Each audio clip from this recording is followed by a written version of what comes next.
Senator Kaine. Saved by the bell. This is one of these days where I have made 4 committee hearings between 9:30 and 11:45, and when I do that, my staff rewards me by allowing me to start tomorrow at 6:45 a.m. instead of 6:30. But I'm sorry that I've missed the entire discussion. I'm very, very interested in this topic, and I guess maybe... On that subject, Senator Kaine, if you don't mind, I have another okay. get to. If you don't mind closing us out, we have the closing materials. That's what I'll do. Finish your questioning, and then we're ready to go. I do get another round here, correct, Mr. Chairman? Yes. You did. Yeah. No, you've had 3 now. I'm going to get another round of it. question, especially after you badgered our witness. We'll talk a little bit of reality when I get around to it. These 3 documents to the record. You will get more questions, and out of delusions of grandeur, I've decided to move up the dais to take advantage of Sheldon Whitehouse's departure. Virginia is a state that really sees a lot of climate effects, and it's interesting that over my time in public life, the dialogue in Virginia has gone from likely effects in the near future to today. And the 2 areas of the state that are seeing it the most, but not only these 2 areas of the state, are the Hampton Roads area, which is so vulnerable to sea level rise, and the Appalachian area, which because of the narrowness of the valleys is really vulnerable to intense flooding. The rainfall in some of these areas in Virginia is not changing over time. You can look at annual rainfall. It's not changing very much.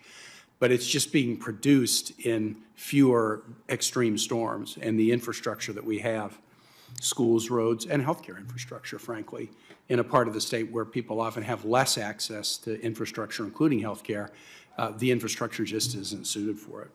I think there has already been some testimony from Delegate Smith about this issue of urban heat islands. I live in the city of Richmond, and we're a pretty green city compared to many, but in terms of tree cover.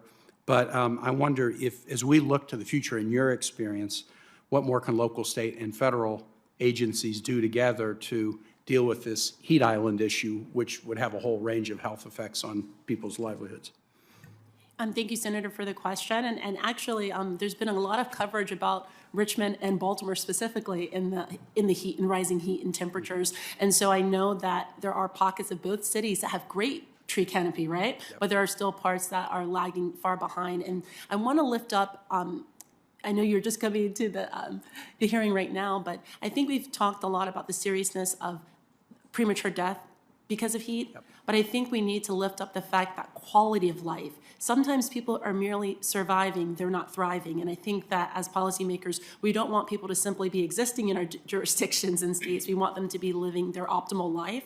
And so what heat islands can really mean in an urban context is if you already have a pre-existing condition like asthma, who wants to have more asthma attacks than you need to because you're constantly being triggered, right? And we also know for families of school-age children, asthma is the #1 reason for chronic absenteeism from schools, right? And so as we have rising temperatures, there's not just an impact to the mother or father or the guardian's ability to work in a healthy manner, there's also implications for the young people in the home to be able to thrive as students and learners in the community. So some of the things that we can do at the local and state and federal level with strategic investments is improve tree canopy, also painting roofs white. Sometimes these are simple things we could be doing to reduce the absorption of heat into some of these areas of the city. And then also, I know that there's a lot of conversation about where do you put solar energy, right? Mm-hmm. And so one of the bills I was successful in passing was really just reducing some of the tax implications for using the unusable parking decks, other compromised land, yep. You know, and installing solar. Rooftop spaces. Absolutely, mm-hmm. Yeah. And the nice thing about these is they can help you on the health side, but they also are income producers. Somebody with a parking deck that has a roof that's not being used and can do solar. Somebody can paint a roof white. They're going to find that it not only might that have a positive health effect, it would have effect on the utility bills as well. Dr. Murray, I want to ask you about one topic, and then I'm going to come to Senator Johnson.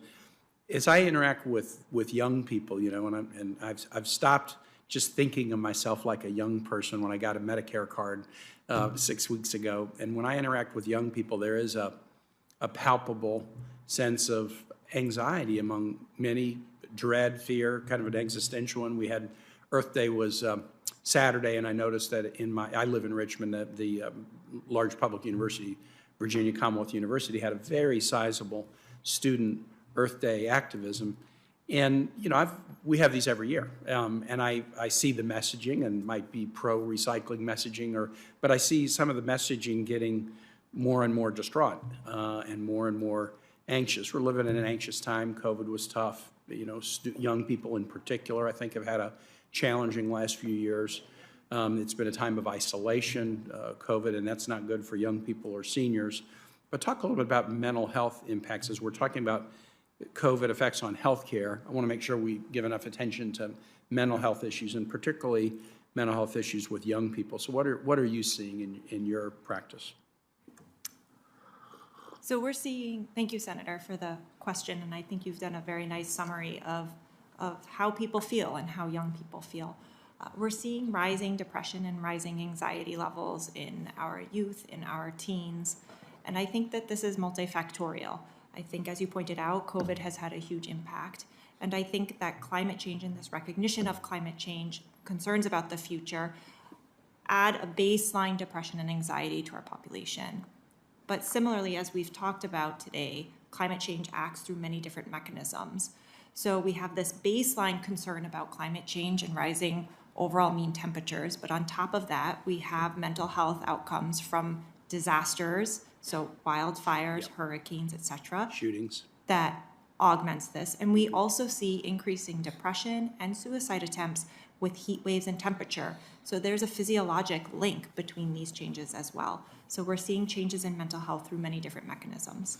And before I turn to Senator Johnson, I guess the other thing I would say is, while there are challenges, there are also some upside opportunities in the mental health space, being involved as part of solutions, knowing that there are some solutions you can do in your own house, in your own neighborhood. Being able to take part in solutions can have a positive impact on mental health, because people don't just feel hopeless and that it's beyond them.